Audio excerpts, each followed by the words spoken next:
पनवेल महानगरपालिकेत 2025 मध्ये होणाऱ्या निवडणुकीत सगळ्यात मोठा वादग्रस्त मुद्दा आहे मतदार यादीतील 1.6 लाख डुप्लिकेट नावे। विरोधी पक्षांचा आरोप आहे की पनवेल आणि नवी मुंबईतील मतदार यादीत अनेक नागरिकांची नावे एकापेक्षा जास्त वेळा नोंदलेली आहेत। यामुळे मतदानाची प्रामाणिकता धोक्यात आली आहे। काँग्रेस पक्षाने ठाणे जिल्हा कलेक्टर यांना निवेदन दिले असून 76,000 पेक्षा जास्त नावे डुप्लिकेट असल्याचा दावा केलाय। या प्रकरणामुळे लोकांचा विश्वास फाटतोय आणि निवडणुकीचा निकालही प्रभावित होऊ शकतो। विरोधी पक्षाने निवडणूक आयोगाकडे तक्रार केली असून ही प्रकरणाची गंभीर दखल घेण्याची मागणी केली आहे।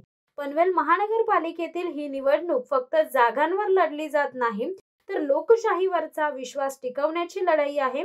मतदार यादी शुद्ध करणे, डुप्लिकेट नावे हटवणे आणि मतदान सुरक्षित करणे हे या निवडणुकीचे सर्वात महत्त्वाचे मुद्दे आहेत। नागरिक सजग राहा, फक्त प्रामाणिक मतदान करून आपल्या हक्काचा वापर करा। पनवेल 2025 मतदानाची प्रामाणिकता, पारदर्शकता आणि विश्वास यावर निवडणूक ठरवणार। धडक बेधडक वृत्त देणाऱ्या आपल्या शिवसत्ता टाइम्स न्यूज चॅनलला लाल बटन दाबून सबस्क्राईब करा आणि बेल आयकॉनला क्लिक करायला विसरू नका।